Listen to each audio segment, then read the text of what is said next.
Hey, it's Tucker Carlson. Imagine being a sixth grade boy in the United States right now. What are you hearing at school? What are they telling you on the internet? Well, they're telling you to stop being yourself, sit still, stop joking, suppress your aggression, share your feelings, obey. Female qualities are virtuous. Masculine qualities are oppressive. That's the message. In case it wasn't clear enough, schools around the country have removed urinals from boys' bathrooms. The male body itself is shameful. Sit down when you pee like a good little girl. Views like this are often called feminism or woke politics, but in fact they amount to mass conversion therapy, an attempt to change the fundamental nature of people. Nothing like this has ever been attempted at scale. It's one of the most grotesque and destructive experiments in human history. What would it be like to find yourself the subject of that experiment as a boy trying to become a man during the Biden years? Well, you might kill yourself. Many have. You might decide to reject your own manhood and embrace androgyny, or even switch sexes. Girls are better? Fine, I'll become one. Or more likely, you might simply withdraw into porn and weed and video games and give up on your life before it's begun. You might retire at 19, a less dramatic form of suicide. All around us, this is happening. Noticing it is forbidden, but that does not make it any less real. So it's probably not surprising that Andrew Tate was the most Googled man in the world last year. He offers a different vision. Tate is a former professional kickboxer who about a decade ago began posting advice to young men on social media. Tate's view is that men want respect above all. It's how they're wired. In order to get respect, men must become worthy of it. They must become more impressive. Wake up early, work as hard as you can, stay sober, find God, keep yourself physically fit, don't complain. That's his worldview. Earlier generations of Western leaders might have found parts of Tate's message inspiring. Now it's seen as a threat. The media treated him like a criminal up until the day he was officially classified as one. Just after Christmas last year, Tate and his brother Tristan were arrested and thrown into prison in Romania, where they live.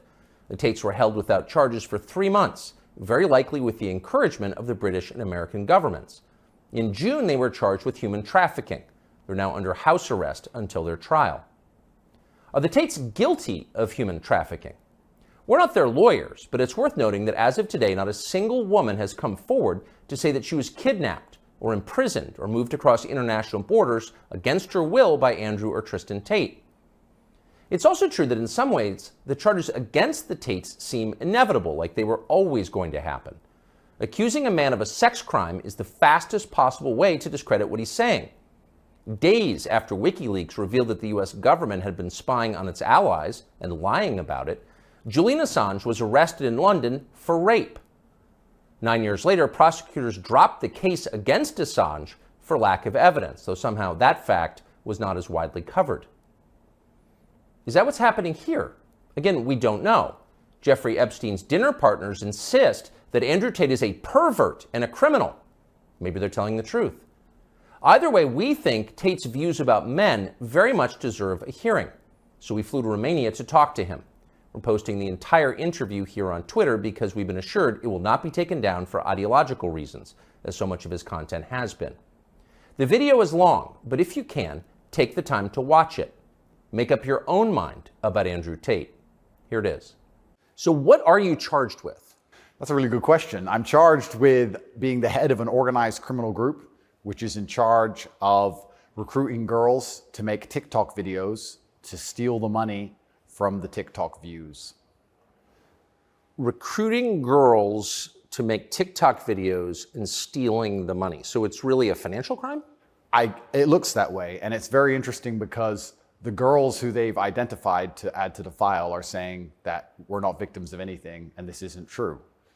But the state believes it's true, and the state thinks that I, as a 35-year-old man, woke up. I was already extremely financially successful. I was already a father. I was already very well known. I had no financial motivation. I have no criminal record. It's not my personality profile, but I woke up at the age of 35 and decided to make girls do TikTok to enrich myself with the pennies that I would earn from TikTok views. So in the United States, I think the belief is that you were charged with human trafficking. Yeah, that's human trafficking, because what you do is you force a girl to work against her will for financial gain. That's human trafficking. And their justification for this is that girls do TikTok. Some girls I know who they found who say they're not victims have TikTok accounts. How do you force someone to do TikTok videos? I guess the prosecutor is going to have to explain that, isn't he? It's a very interesting scenario I'm in, and I'm inside of Romania, so I have to show a degree of respect to the Romanian judicial system, and I have to show a degree of respect to the situation I'm in. But the overall charge is that there's an organized criminal group. There's a group of us. I'm the head of it. My brother is below me, and we use the lover boy method to convince women to do TikTok videos to make money so that we can steal the TikTok money. So there's no, just to be clear, you are not accused of pandering, of pimping, of forcing women to have sex with anybody. No, not forcing them to have sex, not restraining their movement, not stopping them from living a full life, but the fact that we are somehow convincing them to have TikTok. Very interesting. I don't think... But there's no actual... I'm asking you this because I do think it's a widespread belief that you were accused of pimping. Yeah, no, that's nothing to do with any of this case. Absolutely nothing. And it's kind of scary because the crime in itself of human trafficking is a unique one, because they can ignore the statement of the victim. So the girls have come forward and said, this is insane. You've just picked us because we're near Andrew and we're his friends. But the whole idea of the crime is they can say that she's brainwashed, right? She's under duress. So you can ignore her statement. State says she's a victim regardless of the fact that she says she's not a victim. So it's very interesting because the difference between sex and rape is consent, right? Right. But they remove all of that. They're like, nope, you're a victim. No matter what you say, we're deciding you're a victim. And they've chosen them. And of course, these girls do nothing pornographic. They've never had sex with anyone, nothing to do with that. So they've picked TikTok. So it's scary. Imagine you're a full-grown man anywhere in the world today. They can find two girls who have TikTok on their phone, which is every single female on the planet, and they can accuse you of forcing them to take the TikTok money. And even if the girls say they didn't do that, this isn't true, then you're still a human trafficker. But force, what does that consist of? Forcing someone to do something? Are they accusing you of using violence or? No, they're accusing me, and this is the thing, they're accusing me of using the lover boy method, coercing them by being nice. And by the way, these charges presumably are public, so... They're public, and this is extremely serious. But if you actually analyze the overall case against me, they're saying that Andrew and his brother, by being nice men, convinced girls to have TikTok accounts and then take the money. And it's very interesting because inside of the entire case file, there's not a single financial transaction to us for money. What are the penalties? They're extremely severe, 5 to 10 years in jail. And I've already served, coming up now, 7 months in a form of jail. They can only hold So you are essentially incarcerated right now. Absolutely, I'm on house arrest, and that counts as jail. You can only be held 6 months without charge. I was initially picked up, thrown in a cell without charge, and I think the intention of the entire investigation at that point was to find the crime because they had very, very weak evidence. They contacted 2,000 people who know me or knew me. They tried very hard to convince some female somewhere to come forward and say something bad about me. The media machine, which works hands in hands with the justice machine, as you know very well, did exactly that. In fact, they offered bribes effectively. They'd call up ex-girlfriends and say, if you have anything bad to say about Andrew, we can pay you $50,000 for the story. And they tried very hard. They didn't find any evidence of anything.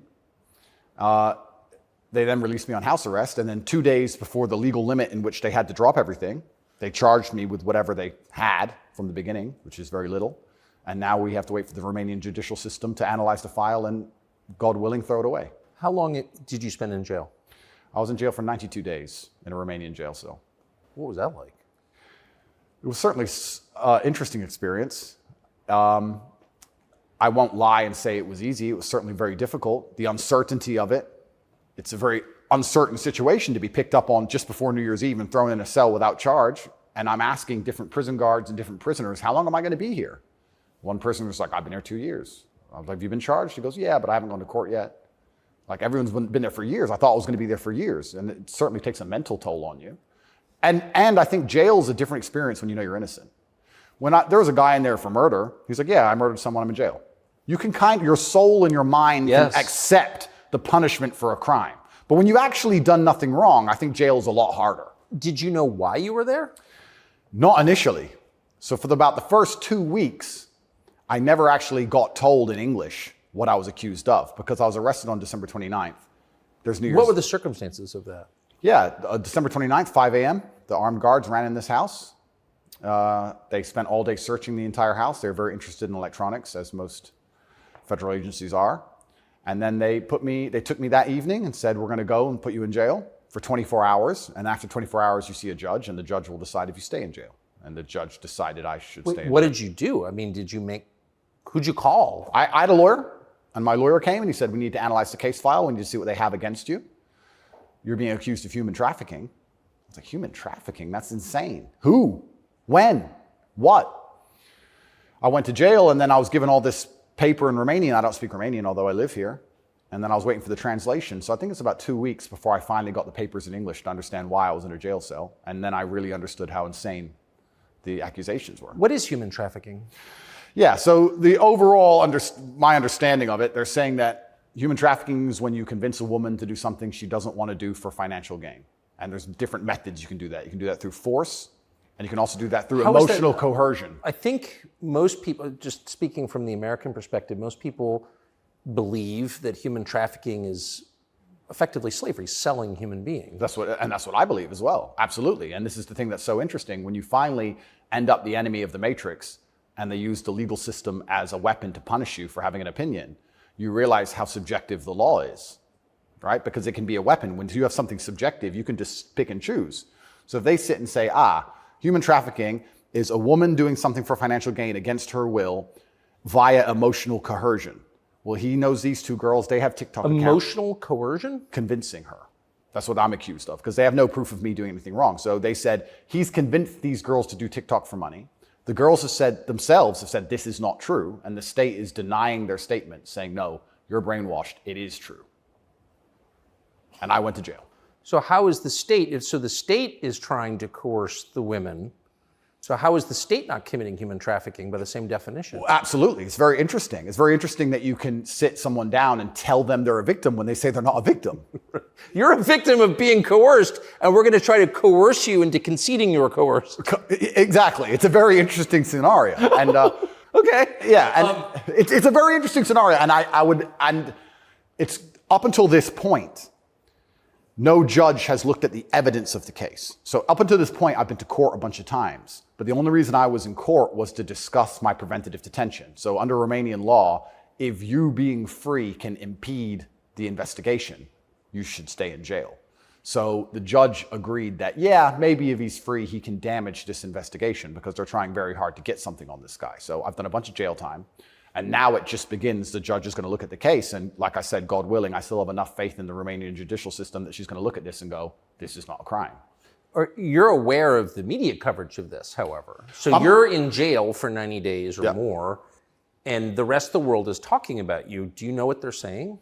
They're saying very heinous things, and I would hate to come across as a conspiracy theorist, Tucker, but I kind of have a feeling that this might be something to do with my influence and an attempt to slander my name. Perhaps I'm crazy. But the fact that they chose such a heinous crime, and they reported it so heavily, and they won't shut up and keep repeating basically a slander attack day after day after day.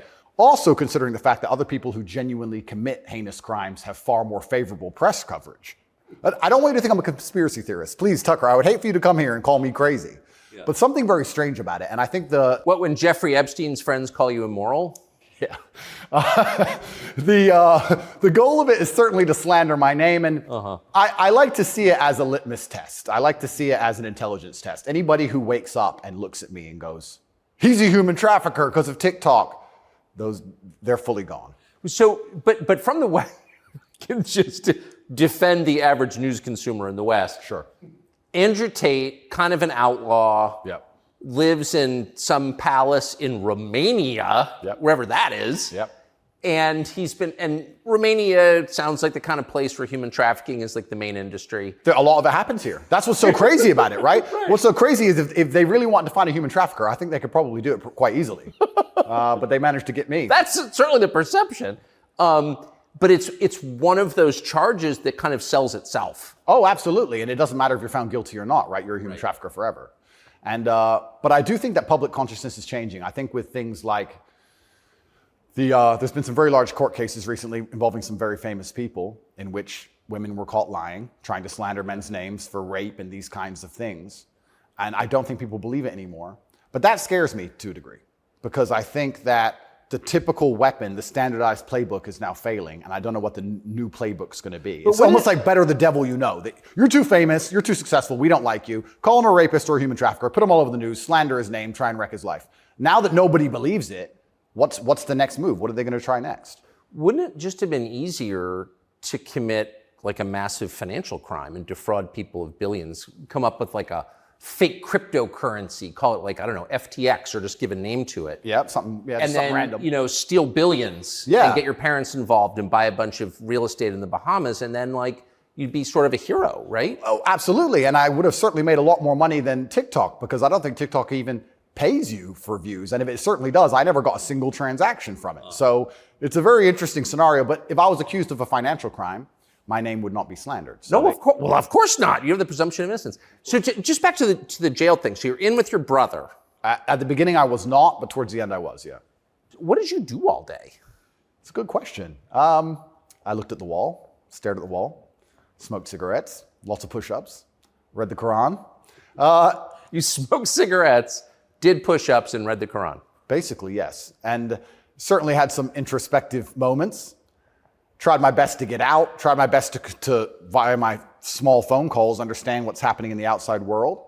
Tried to make sure that the people I love and care about are taken care of, because I'm the man of my family, and I'm also the man of quite a large, I wouldn't say empire, but life. And there's a whole lot of people who rely on me. You know, you have staff and families, you have children and families. I know the feeling, yeah. So when you're plucked from that, it's kind of strange. You're in jail, and you're concerned for yourself, but your primary concerns are also all your duties as a man. I have duties as a man. I don't want children to starve. You've got a whole tribe. I've got people to pay. So it was very, very frustrating, constantly trying to make sure everybody else was okay and feeling helpless. That's what hurt me the most. I was trying to make sure everybody I love and care about was fine, and I wasn't as powerful as I should have been. And that was very upsetting. And especially if they were going to keep me there for years, I was having serious concerns about how I can feed the people I love. Did you ever come to the edge at all? No, I certainly had some days I was less happy than others, but I made sure that my mindset was built in a way that I could always be doing something constructive. And also, I think you get what you give in life. And if I ever felt particularly sad on a day, I would try very hard to make other people happy, because if I made other people smile, I'd feel better. So even the dinner ladies or the prison guards, I'd try very hard just to make people smile. I know it sounds silly. Some of the prison guards, it doesn't. Some of the prison guards were more open than others, but there was a couple prison guards who were ice cold, who didn't want to say a word to me. And I'm like, hey, bro, your hair looks amazing. And he just stare at me like he wants, shut up. But I just try my best to cheer people up, to cheer myself up. And as a man, all you can do is just find the resolve to continue doing the best you can in the current circumstance. So, what were the other prisoners like? I don't want to insult Romania in any way, and I love this country and I chose to live here. But if I had to describe it for the people, for an American audience to understand, I don't think Romania and a lot of these countries have the same kind of mental health setup or the mental health support that a lot of Western nations have. So you end up in jail. Ooh. So I think there was a lot of mental health problems inside the jail. So it was very similar. It wasn't just a jail. There was also a lot of mental health problems in there, which adds a new complexity and a new dimension to the suffering, because there's just random screaming and there's suicide and it's certainly not a very nice place to be. Oh, so it's horrifying. Yeah, I don't want to go back. You hear the phrase Romanian prison, and it sounds tough, so it was what you would imagine. It is, and when this process is over, there's a lot more I will say, but I will say the staff were very nice to me, and I want to make this clear. I want to make it very clear that all the staff in the jail were very professional and very nice to me. I would almost say that they believed I was innocent and they understood that I didn't belong there. There was a semi-apologetic vibe to the way I was treated by the guards, if that makes sense. Yes. They understood very well. I don't think anybody, like I said, with a functioning brain believes that me at the age of 35 decided to steal TikTok money and ruin my entire life without financial motivation to girls who say they're not victims of anything. I don't think anybody with a brain. Well, the fact that you're not accused of a sex crime or of violence, which I think most people don't really understand. Yep. And they can look it up. Yep. I mean, but you're not actually accused of rape, Correct. selling anyone, Correct. pimping. Correct. Okay. That right there raises a lot of questions. Well, yeah, and this is the thing that's so interesting because I'm accused of using a method of human trafficking called the lover boy method. So how that would traditionally work is a man would meet a girl, become her boyfriend, take her to another country, turn her into a prostitute, say I love you, like pimping. Of course. But they're saying, because all my conversations with these girls are very nice, they're saying that I use the Loverboy method to convince them to do TikTok. And once again, I never made a penny from TikTok, and I have no interest in girls' TikTok's accounts, and I've never made any money from TikTok in my life.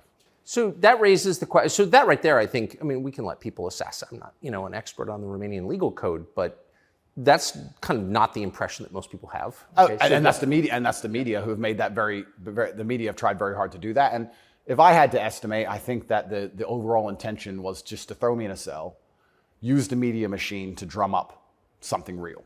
I think that's what the goal was. So, but what's the, and I believe that, it seems, obviously. Yeah.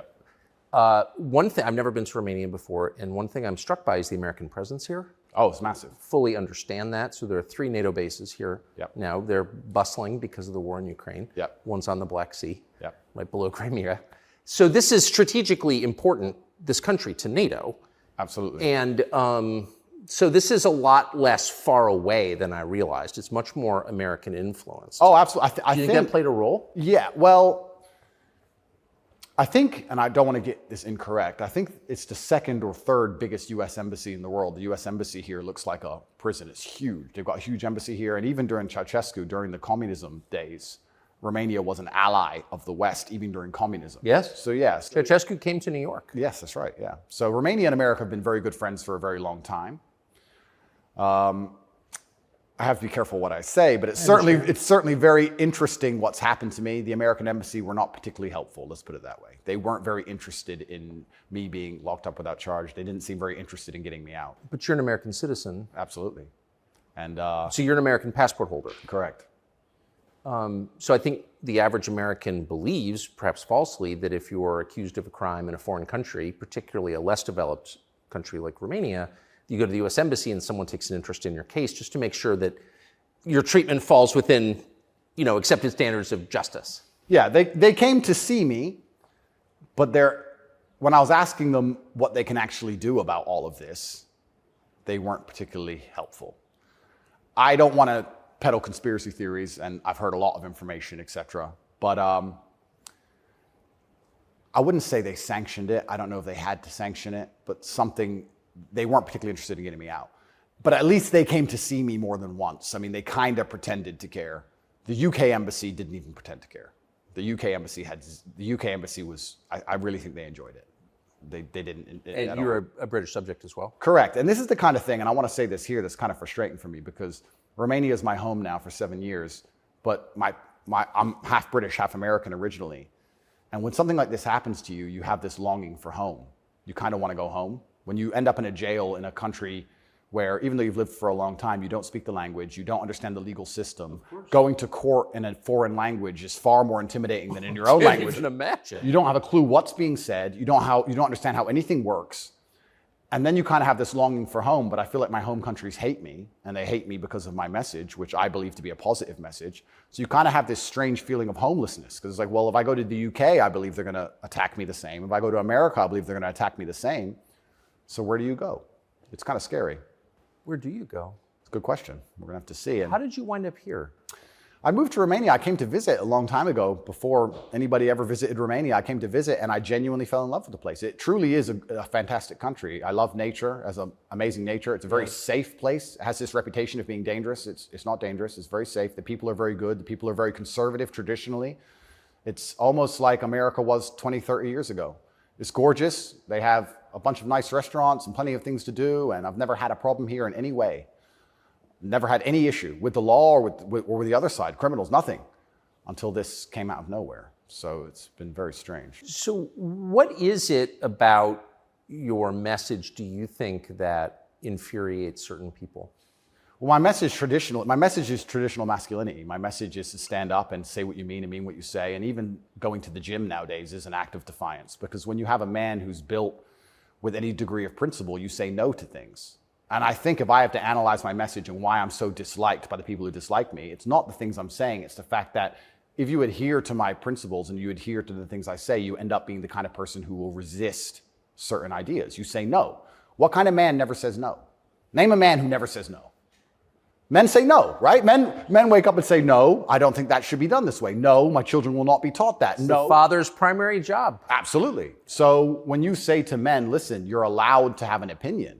You're allowed to have standards. You're allowed to have boundaries and barriers. You're allowed to get up and become important and work hard and try hard and become the kind of man who can't be controlled, then you're seen as an enemy. And I, especially with the massive influence I've gained, I think they look at me and go, he's helping men resist the slave programming. We don't need him around.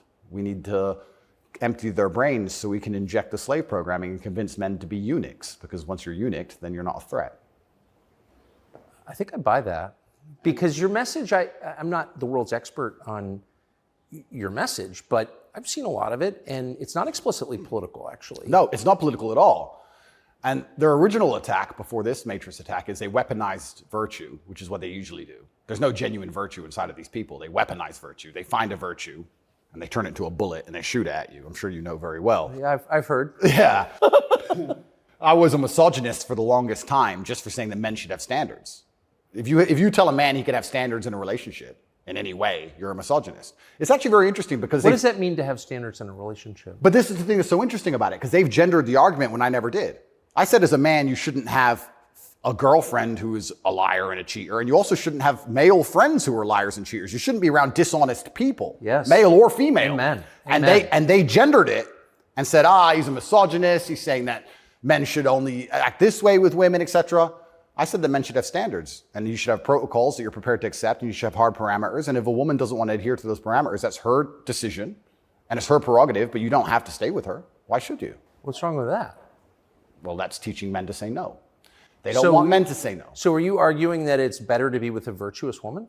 I think so, yes. I know that's crazy. No, I'm serious. I mean, that seems I like am, Tucker. I don't want to. That seems like good advice. I don't want to come across as extreme, but yes, I am. And what's actually funny is I really believe most of the things I'm saying were accepted by absolutely everybody 15 years ago, 10 years ago. And now it's public enemy number one. And it's because of the mass influence I have. At one point, I became the most Googled man on earth. At one point. And it's a scary situation I'm in. But if you're arguing that it's really important for a man to find a good woman, a decent woman, an honest woman, that's the truest thing that's ever been said. I Absolutely. mean, that's the most important thing any man can do. I mean, I can just tell you firsthand. Oh, thank you very much. Married 32 years, that's the most important thing. And you think saying that angered people? Absolutely, because I'm arguing the only way to do that is via masculine excellence. I'm saying in the world we live in today, it's hyper-competitive. And if you want to be the kind of man that has the choice of women to choose a good one, you need to be an excellent man. It's no longer acceptable for you to just be an average Joe or below average. You have to get up and you have to work hard and you have to be smart and interesting and you have to be charismatic and make some money and be in good shape and you have to try very hard. And unfortunately for them, if you follow that path as a man and you become successful in those realms, you end up being the kind of person who resists enslavement. You become the kind of person who wakes up and says, no, I don't believe in that. That doesn't make sense to me. I can't imagine a better message than that.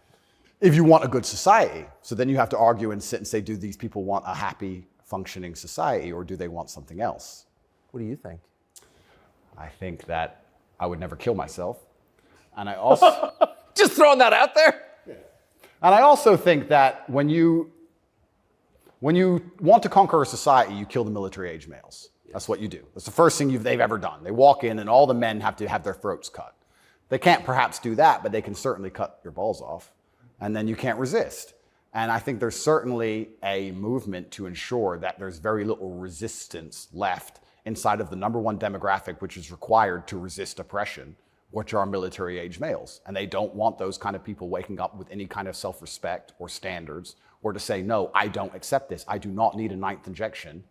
They don't want that. They want you to sit and say, I don't need it, but the news said so, oh well. So in the one interview that you and I did, you had a line that I've been thinking about ever since. I thought it was so interesting. I never thought of it before. You said that a lot of people went along with the vax and that you didn't judge them because facts change.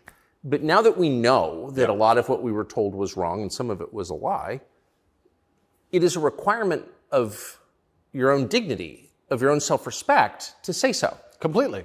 And people should apologize. I really do believe. And I have nothing against the people who fell for the propaganda, fell for the programming, and took the vaccine. Yes, I agree. Fine. But you should wake up and say, I was fooled. I've learned my lesson. I will not be fooled again. But if you were fooled by the MSM and took the injection and you continue to be fooled and you've not self-reflected and you've not realized that they lied to you the entire way and you now believe the new bunch of lies that are all over the television, then there's something wrong with you. Or you don't care that you were lied to. You don't care that you were lied to, because I think a lot of this is actually genuinely cowardice. I think it's a very easy worldview. The life is easier if you accept the news tells the truth. Yes. Everything they want me to believe is true. Everything's nice and simple. Good guys, bad guys, doop-de-doop-de-doo. And if you want to actually wake up, it takes a degree of bravery, because then you have to destroy your entire worldview, everything you've ever understood and everything you're told, and you have to really look at the world and go, oh, this is a mess. And that takes bravery. And once again, that's why they don't want men to be brave. They want you to sit there and go, oh, it's easier if just, CNN said, so it must be true. And it's cowardice. And they're trying to instill cowardice in all of us. That's what they're trying very hard to do. And I think even just me as a person, the people who hate me, my detractors who dislike me so much, even if I say nothing, I just turn up, big, bald, strong, fast car. It's just me. I'm like the enemy to them, because I symbolize men who don't comply. And not don't comply in a negative law-breaking way, but don't comply if we don't agree with that or we don't see common sense in that, we're going to politely decline. And that's simply not allowed. What's it like to have the prospect of prison hanging over you? I think that I like to believe that this is a test from God. I like to believe that if you become the most Googled man in the world for saying that you have mental resilience, that God is going to make sure you don't have that degree of fame without testing you. I like to believe that God comes along and says, yes, I've allowed you to become the top G. We're going to see if you really are the top G. I believe that's how the world works. It's certainly intimidating, especially knowing you're completely innocent. But I believe it's a test, and I believe it's my job to pass the test for my ancestors and for people watching over me and for God. And I think I have to do the absolute best I can possibly do in the scenario and the circumstance, regardless of whether I win or lose. I still believe I'm going to win because I've seen the case file and I've seen that no laws have been broken. But even in the very unfortunate circumstance that this matrix attack goes deep enough to throw me into a jail cell, I think I should handle it like a man. I think I should stay and finish the process, and I should walk with my head held high and suffer as much as I need to suffer to stick by my convictions and know that I'm an innocent person. And I refuse to break. I refuse to cry. I refuse to be depressed about it. I'm going to wake up and I'm going to smile regardless. And regardless of what happens to me, I want everyone to know that, one, I would never kill myself. And two, I think that as a man, there's always going to be a degree of pain and suffering in your journey. I don't think you're ever going to become a successful man or be good at being a man without pain and suffering. And there's many times in my life where something terrible happened to me, and at the time, if I could change it, I would have. But retrospectively, you kind of look back and go, you know what, that was formulative for me. That's right. That is what God decided I needed to become who I became. So all of the pain and all the suffering I've ever gone through in my life ended up, in the end, building me into the person I am, and I'm proud of who I am. So if God decides I need to go back to a Romanian dungeon for however many days, then all I can do is accept it and accept his plan and accept that it's going to make me a better person and so deal with you it. see the hand of God in your life? Absolutely. I think that he is the best of planners. And like I said, if you retrospectively analyze all the times in life you wish you could have changed things, yes, he knew better. And I'm going to have to accept that. When did you conclude that? I guess I always kind of knew. I was atheistic for a while when I was younger. But as you get older, you start to look at the world and understand that the thing for me was actually, I guess, a scientific principle. It was Newton's law of equal and opposite force. If there is evil in the world, and I'd like to think we both agree there certainly is, yes, there has to be an equal and opposite force, which is good. And I would like to think that that is God. Even the idea of God as a notion, even just as a concept, if that idea of God resists evil, then God is real. If you have two islands, you have two people, let's say a ship crashes, and you have two people who swim to two different islands, and one island they're atheists, savages, and they rip you apart, and the other island you get there and they believe in God and they believe they're not allowed to kill you. Even just their idea of God saved your life. So I think even just the concept of God in and of itself, if enough people believe it and it makes them do good, then God must be true, and that's the equal and opposite force to the evil of the world. And this is how I view it. So I don't see how anybody with a conscience cannot believe in God anymore. That's such a profoundly different worldview from the one that we're presented with, I think. Yeah. Do you think that's maybe the division in the West between people who see those forces at work and those who don't? I think the West is actually split between people who think and people who don't think at all. I think the people, there's no such thing as these two opposing worldviews. I think people believe there's worldview A and worldview B. I disagree with that. I think there's worldview A, the good guys, which are primarily people who do believe in God, do have parameters, do believe in standards, do believe in self-respect, do know how to say no. And there's worldview B, which changes day by day, based on what they're told, which means they have no real worldview at all. They just repeat. And they have no standards and they have no parameters. There's nothing you can tell them that will make them wake up and go, that's wrong, because they have no inherent morality. So you can say bestiality is accepted and encouraged now. It's good for you for climate change. And they'll sit there and go, oh, for climate change, oh, well, off we go. And they'll just do it. So I think you have a camp of people who think, and you have a camp of people who repeat. And I don't think there's actually the opposing side to the good, I don't think function as a thinking populace at all. I think they simply repeat. It feels like the conflict between those two groups is getting more intense. It's certainly getting more intense. And it was interesting for me and I want to be an optimist, but I lost so much faith in humanity during COVID. If you would have told me how COVID would have gone down before COVID, I'd say no way. We're not that bad. I thought the people aren't that dumb. But when I experienced COVID, it's actually scary. You see how the Nazis managed to do what they did. You see how they managed to put people in concentration camps. You see it. And I had a very unique view of COVID because in the first days of COVID, when people were falling over in China and the Italian hospitals were overrun, at the height of the panic, when most people believed, because it was the very beginning, early stages, my brother and I had a very logical conversation and said, we're two military-aged men in very good physical condition. If we die of this, the world's over. If it can kill us, it's zombie apocalypse. So why are we going to live in fear? So we found the only two countries that were open, which were Sweden and Belarus. We had just been to Belarus. This is before the Ukraine war. We'd just been there. We decided to try Sweden. So for the first 3 months of COVID, during the height of lockdowns, when Florida was closed, when it was absolute... I remember. Yeah, when it was the craziest lockdowns globally, me and Tristan are in Sweden in absolute freedom. They had no restrictions, no masks, no vaccine passports, no social distancing, nightclubs are full, restaurants are open, perfectly complete normal society. Nobody talks about this anymore. Nobody talks about, wait, Sweden never did a thing. Everything functioned perfectly fine the entire time.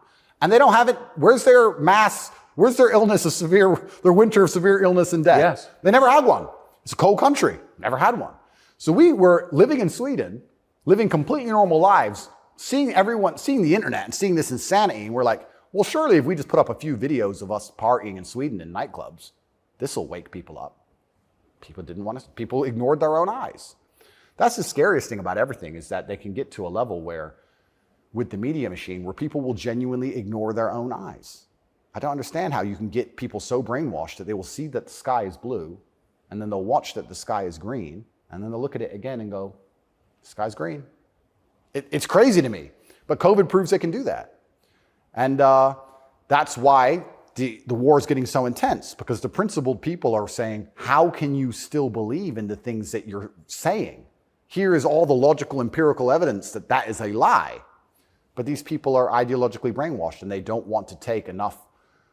They don't have the bravery it takes to wake up and accept that they're being lied to. So they'd rather just, to the end of time, repeat what they're told. And it becomes more and more intense as it becomes more and more ridiculous. That's so scary. As it becomes more and more ridiculous, the more intense both sides get. Yes. Right? So what the future holds, I'm not entirely sure. But I like to believe, even my current charges, I found solace when I was in jail, that the thinking people are looking at this going, something about this doesn't seem right. Well, I mean, it is a little bracing. I mean, when I discovered, I was sympathetic to you already. Yeah. But, a man's accused of human trafficking. It's worth finding out what he's accused of. Sure. And when I discovered that there was no actual human trafficking charge, that's not actually human trafficking. I don't care what you call it. Yep. You weren't even accused of buying and selling anyone. Then the next conclusion you inevitably reach is they don't like the guy, they don't like his views, it's fine. They're going to send him to jail for that. Yep. That does seem like an escalation. Absolutely. But if they don't like your views and you're inspiring millions of people to resist slave programming, you become a threat. Like, they discuss me. But you can't send a guy to jail because you disagree with him. You shouldn't. But even before I went to jail, the members of parliament in the UK were talking about me and what a dangerous role model I am for young boys. So they launched this initiative inside of British schools to ban me. My name can't be said inside of any British school. And members of parliament were standing up in parliament saying, Andrew Tate is dangerous. He's encouraging young boys to have misogynistic views, because I'm literally telling young men to go to the gym and to stand up for themselves and believe in themselves and believe in something. And by extension, you look at some of the sexual education books these children are being given, which I believe at age 9, I don't think a child needs to learn about anal sex or any of these things. Probably not. Yeah, probably not. So they're pushing that to the children, but I'm banned. Well, they're also pushing weed and video games on boys. Oh, completely. And you can listen to rap music about killing people all day long. And there's a whole, and Lil Nas, he can have sex with the devil in his music videos. That's fine. But I'm dangerous for saying go to the gym. And once I realized what was scary to me is, I said this to my brother. I said, once the parliament's discussing you, you're basically considered a national security threat at this point. You're a threat to national security at that level. And then all bets are off. Right? What about the UK? So the UK has become more authoritarian than anywhere in the Persian Gulf. Correct. How did that happen? Yeah, and it's, like I said, it's very interesting because people still, the people on Camp B who don't think, a lot of them believe that the law is fair. I've had people say to me, oh yeah, what they're doing to you is garbage. Well, you need a lawyer. So yeah, I do need a lawyer, and I do have a lawyer. Thank you. But it's not that simple, unfortunately. You know, the law is very subjective, and if they want to attack you with it, they're going to do a very good job of attacking you with it. And that's what the UK does. The UK have these laws which are extremely subjective, and they can use it as a weapon to basically silence anyone they decide. But or why? hurt anyone they decide. England is the birthplace of free speech, Completely. of habeas corpus, of kind of framework of liberal democracy that we thought we believed in. Yep. And now it's a country where people are arrested for praying. Well, what happened? Good question. And there's a saying that I heard, and I don't know who said it, but he said that a sick country adopts laws like a dying man will try medicine. And I think that the UK is failing in real time. If you look at it in any metric, whether it's living standards, whether it's crime rate, any metric you can measure the success of a country by, it's fallen off the cliff. It's becoming more and more expensive to live there. The education system's gone down the pan. London is the stabbing capital of the world. You're not safe to leave your house. So their answer to this is just more and more and more laws. And unfortunately, as they do that, they're not even intelligent enough to actually attack the people who are doing genuinely bad to the world. They just make more and more authoritarian laws, and they end up using them to attack the people that the government doesn't like. And I ended up being one of them. And I think Europe in general has problems. If you look at France as we speak, I think it's on fire, isn't it? Most of it? It is. Yeah. So they have issues, and their answer, what's a government's solution to anything? Law. What can a government do? No matter what. But they're not laws that are aimed at fixing the problem that's right in front of them. No, they're laws aimed at fixing the person who's talking about the problems. So why don't you get rid of the guy who tells everybody? Isn't that easier? Tucker? Why fix any of this? If we just shut him up, they won't know. No, but that's like responding to a heat wave by breaking your thermometer. Completely right. That's the plan. It's insane. Plan 1 is to break the thermometer. We might deal with the heat wave a bit later. But get air conditioning. No, let's break the thermometer. For now, there's too many people talking about the heat wave. So let's just break that. And then later on, maybe when we have time, we'll do something about the actual issue. It does seem like a lot of this is an effort not to talk about the real thing in Europe anyway, which is migration. Yep. And the UK, formerly known as England, and France have both been completely changed by people from other countries. Yep. And I'm sure have added good things too. I mean, I'm not, but they've changed them, and in general, they're not better countries. And why can't anyone admit that? But this is what's really interesting to me about what's happening, because we're talking about masculinity and men who say no and men who stand up. But there has to be balance, right? Yeah. Everywhere in the world, there has to be power balances. If there's not a balance in power, there's going to be a vacuum, and that's going to be filled. If you neuter the native population of men, if you destroy their mentality to resist, if you tell them that every single thing about them masculine is wrong, and you basically feminize and eunuchate them, turn them into eunuchs, and then you import high testosterone men from the third world who don't believe any of this garbage, who grew up in a society where they understand the only way to succeed is to be a fearsome predator to a degree, what do you think is going to happen? Like, who's supposed to protect the sanctity of these nations and these settlements and these towns and villages? The police? No. In general, I would argue that it's the masculine essence that can be detected by the people who arrive. I guarantee if you were to put a bunch of these migrants in Sarajevo or Moscow, they'd behave themselves. Oh, but yeah. I have a feeling they'd just look around and go, not today. But when you neuter the native populace, then it's like, well, there's a power vacuum. And when there's a power vacuum, what do we expect to happen? So that's what are the French going to do about it? What's your average Englishman going to do about it? Nothing. And that's the thing. And that makes you wonder, is this purposeful? Like, why? These two actions of neutering the native populace and importing these high testosterone third worlders are so at odds with each other. Is this purposeful? I'm not sure. But has anyone considered this? So yeah, it's interesting because you talk about these are huge and intentional trends, and I mean they're historically transformative trends. They're a big deal, and so they're probably not happening by accident, right? There's got to be some intent. How could there not be? That's right. And how do they expect all of this to end? And this is exactly what's happening with migration. The problem with migration specifically is that there's no native masculine populace to enforce any degree of culture or boundary or parameter. And like I said, I would argue the point. And I've been to Sarajevo and I've been to Moscow. I've been to these places and I've seen there's a whole bunch of migration and everybody seems to just behave a little bit differently. And I think that's because people understand that men live here. That men live here. Yeah. If you turn up in someone's house and their house is pristine, you're probably going to take your cup and you're going to go put it in the kitchen. But if you turn up in somebody's house and it's a fucking mess and nobody respects the house and nobody cares and the man is drugged out of his mind, half asleep on the couch, what are you going to do with your cup? You're going to leave it there. You don't give a shit. If you turn up to the Western world and look at it. Then you're going to hit on his wife. Absolutely. So what do we expect to happen in these scenarios, right? And it is purposeful and it is scary that even me just telling men to go to the gym is seen as an act of defiance to the point where I have to be punished. I must go to jail. I must be silenced. The thermometer must be broken. If at the end of all of this, no matter what happens, do you plan to stay in Romania? I love Romania. I love this country. And if I am found not guilty, I will stay in Romania, yeah. I will still stay here. I don't believe in running away. I also believe, and perhaps this is... Yeah, I didn't even want to ask you that because you've got a legal case pending, but I mean, presumably you're rich enough to run away when you haven't. Correct. I'm not going anywhere. I think if I was anywhere in the Western world, this would have happened to me. I don't think this is Romania's fault. Let's put it that way. I don't think this is Romania's fault. I think if I resided in Switzerland or France or Italy, the same thing would have happened. Yeah. From knowing what I know. I think it was going to happen to me regardless, and I think I do have a large amount of sympathy, especially amongst the Romanian population. I get thousands of messages a day from Romanians apologizing to me. Yeah. I think the people here actually like me. My waiter at lunch yesterday is one of them. He wanted you to know, yeah. Oh, amazing. This is what I mean. Everyone understands what's happening. My problem is not with Romania. I don't hold any personal grudges against Romania. I think that this Matrix attack was going to come to me. Basically. What is the Matrix? Good question. I guess some Americans call it the deep state, but I like to look at it in a more global way. When I say the Matrix, I think there are certain agendas which are being pushed.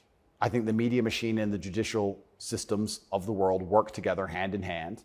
I think the goal is to control people's minds to a point where they don't discuss anything that's important. The reason I use the Matrix is because I've watched that movie a few times and it has so many similarities to the... Have you seen the movie? No. You've never seen the movie The Matrix? No, I don't watch any movie. I don't want to talk about it on camera. No, I'm very dyslexic and it's hard for me to watch video. Got it. Honestly. Understood. But there's so many similarities, and the basic premise is that humans' minds are controlled and put inside of a false reality so that their body heat can be manifested for the machines. And I don't think it's much different to reality. Our minds are controlled. We're put in a false version of reality. We're told things aren't true. We're arguing over things that don't matter. We're observing a false version of events. And the goal of it is just to distract us long enough for our bodies to be used for the machines, the soulless. And I think it's pretty similar, striking similarities. And even then, there's a bunch of other similarities which are difficult for me to explain. You haven't watched the movie, but there are agents inside of the Matrix, and the idea of the agent, the purpose of the agent is to make sure that nobody understands how the Matrix really works and to wake anybody's mind up. They want to keep you asleep. And any person can become an agent at any time. If they're not unplugged, if their mind is not free, they can become an agent, and their job is to keep you asleep. And you see agents all the time. COVID awoken me to agents. When I would sit and talk to somebody and they seemed perfectly rational and normal until I mentioned COVID, and then they'd fully change. No, it's dangerous. No, what do you mean? What do you mean? Are you crazy? My grandma got sick. And they became an agent instantly and started repeating the news to me. And I was like, your grandma got sick. How old is she? 97? Interesting. Oh, I better lock myself in my house then. Dumbass. So agents exist and the Matrix exists, and I think most people's version of the world is a false one. The idea and the world that most people have in their mind and how society functions and how all these things function, I genuinely believe is completely false. I think they've all been lied to. I don't think anybody understands how any of the world works. And I try and use some very simple, very simple analogies to wake people up. I said to one of my friends once, I said, if me and you could play video games for $10,000 and you could cheat, would you cheat? He goes, well, no. I was like, if I was whooping your ass and it was 10 grand a game and you could cheat, would you cheat? He goes, yeah. I was like, all right, so you accept that people cheat to win in a video game for a menial amount of money. You think they're not going to cheat for something that matters? Yeah. I think they're not going to cheat for something important? You understand what I'm saying? Oh, yeah. Yeah. So, how about to get the most important job in the world, President of the United States? I would never kill myself. I mean, people kill each other over insurance fraud. You don't think, right? Yeah. Yeah. So when you actually understand how the world really works, what was really interesting? I remember there was this big military coup in, was it Myanmar or Burma? One of these, there was a big military coup like a year ago or something. And nobody really cared. They mentioned it on the news a little bit. And I looked at it and I looked into it.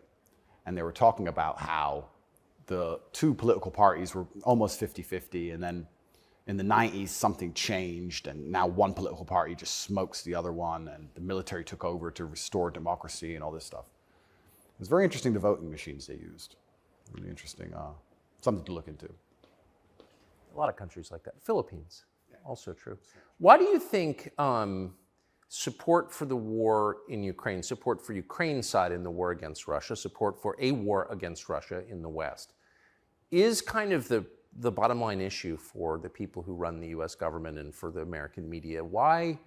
I mean, I guess you could argue about it, but there isn't an argument about it in the United States. There's a position, and anyone who doesn't hold it is attacked and punished. Why? Why is that so important? Well, the first thing I think we should all do is I think we should all give Putin credit for curing COVID, right? Because when his invasion happened, COVID went away. So I thought about that. Think about it. It's almost to the day. So we have to give him some credit at least for doing that. He may be the bad guy of the world, but at least he cured COVID for everybody, nearly instantly. Fair. Thank you, President Putin. I, up until this point, never really commented too heavily on politics. Yes. But I understand very well, I like to believe what's happening with Ukraine and Russia. And what I will say to the people who are watching this at home is that if you are naive enough to believe that there are good guys and bad guys in wars, and it's as simple as good and bad, and that the bad guys are crazy and the good guys want freedom, then you need to do a little bit more investigation into what's really happening. And when you look at the vested interest of any country or any person... Can I just ask you to pause and just comment? That's the truest thing, what you just said. That is and anyone who doesn't understand that should shut the fuck up. And I mean it. Having seen war, anyone who's telling you that it's Churchill versus Hitler is an idiot. Well, I'll give you an example. When my father was still alive, excuse me. Yeah, no, it's true. When my father was still alive, my father died 6 or 7 years ago. I was a lot younger. The war in Afghanistan was going on. He died 6 or 7 years ago. How old was he? 56. Oh gosh. I'm sorry. He died. But the war in Afghanistan was going on. And I remember asking my dad, saying, why do the Taliban even fight and resist the American war machine? They don't stand a chance. Like, why are these terrorists even fighting against the American war machine? And my dad said, they're fighting for their way of life. They want their wife, and they want their children, and they want their society and their language, and they don't want pride flags, and they don't want American bullshit, and they don't want to be told what to do. And they're fighting to be a culture and be a people which is independent in and of itself. Like, they're not the bad guys you think they are. They're people who are like, why are you here? What do you want? We don't agree with that. That's against our holy book. Fuck off. Right? So even there's no such thing as good and bad in any war. And people. Who is your father? My father was a chess master. He worked for the CIA when he was a linguist for the CIA, and then he was American. He was discharged, and for a story I won't tell, but he was a chess master, and it's very interesting. I encourage people to look at his Twitter. He still has Twitter at Tate Terrific, and everything he was talking about 11 years ago is so important now. 11 years ago, no one cared about. We had the Donbass in 2014. People cared. Yes. People cared a bit, but he predicted the future. You want to see how chess players can see the future? Read his Twitter. Everything from LGBTQ, why they need your kids because they can't have their own, to the war that's coming and how Europe's going to have an energy crisis, to the letter. It's all on his Twitter. It's amazing to read. It's like you could tell the future. 10 years ago, no one talked about any of this stuff. Did he live in the U.S.? Yes. Yeah, he lived in America. Fascinating. Yeah, it's crazy. But he was telling me about a lot of this stuff even when I was a lot younger. And as we said, there's no good guys and bad guys. But when you have a vested interest in something, I think that people are relatively simple. You're talking about why the American government has such a vested interest in this war. Which is not good for America. Which is not good for America. So is it, well, we can say it's for money or we can say it's for power. What else would it be for? What, is it really for freedom and democracy? Well, I think that's already been destroyed by Zelensky, hasn't it? So yes. What is it for if it's not for money and power? And then you say, well, who's the money and the power going to? These are logical conversations. It's a very logical thought process. I agree. You know, wouldn't it be interesting to say, okay, I woke up, I'm an American. I would never kill myself. I woke up, I'm an American. Why does America care? Well, I guess it's for money or power. There's no other reason. Okay, well, America wants to be a rich, powerful country. That's fine. Is the money and power going to America, or is it going to a select few individuals? Are those select individuals interested in me and my life? Do they care about benefiting me? Do I need to support the power grab of these select few individuals? Is that going to be a smart move for me to make, for me to have the best possible human experience? Like, this is a very logical thought process. Yes. People don't seem to think anymore. They believe that there's a good guy and there's a bad guy, and one team's completely good and one team's completely bad. One team's crazy. They often use the word crazy because to be completely bad, you have to be crazy, right? So you're crazy. He's crazy, just for no reason. Reasonless. It's insanity. I don't know if you saw Lukashenko with the BBC. Did you ever see that interview? No. Oh, brother. Please watch it. The way he destroys the BBC. I thought I did the best job, but I take second place. Amazing, amazing. But yeah, and you just have to be critically thinking. And then after you're critically thinking, you have to be brave enough. And this is the real pandemic of the world, is cowardice. You have to be brave enough to look around you and realize, everything was a trick. Everything was a lie. But why not be a coward? I mean, it's just a lot easier, right? Well, it used to be. This is the thing that's interesting. I would actually argue in the 1950s and 60s, if you were to agree with every single narrative and obey every single law and do exactly what you were supposed to do and pay your taxes, etc., you'd at least get a wife who respected you. You'd at least have children who could go to school without being indoctrinated to a degree. Yeah. You could have a nice house. You could have a pickup truck. You could have a pretty good life if you just followed the rules. Yes. I don't think that's true anymore. I think that if you are a man especially, and this is what I talk about masculine issues. If you're a man who is born and you decide to do exactly as you're told, you're going to end up depressed, in debt, working a job that you hate, with a wife who doesn't respect you, with kids who don't listen to you, in a house you don't own, until she leaves you, and then you contemplate suicide a while, and maybe you might find some purpose towards the end, enough to survive and pay your taxes, and then you're gone. I don't think a man who just follows the programming is going to find any happiness. But they don't care. Why would they? They have no interest in masculine happiness. This is another thing that's very interesting. They talk about men's mental health all the time, especially in the UK. I'm not sure about America, but in the UK, they have this big drive for men's mental health, saying that men commit more suicides. A lot more. Because it's hard to be a man. We commit more suicides, we're more depressed, we have all these mental health problems. I come along, I genuinely get thousands of emails a day saying I'm helping men's mental health, but no. You can't help it the way Andrew wants. You can't tell them to go to the gym and stand up for themselves and have pride. What kind of man's going to have a solid mentality and not have mental health issues if he has no pride? That's part of being a man. Part of being a man is proud of yourself. If you wake up and you're not proud of who you are and how you look and the things you say, how are you ever going to have a solid mentality? So when I teach things that genuinely help men's mental health, that's outlawed. No, you're not allowed to do that. Instead, you have to take our version, which is to pretend to care about men's mental health, but not give a shit. Give them a life they know they're not going to enjoy, pay taxes, and die. And men are the backbone And medicate them. And medicate them. Medicate them long enough to keep working. The same way as we medicate farm animals. Just a bunch of injections. Yeah, just keep them alive long enough.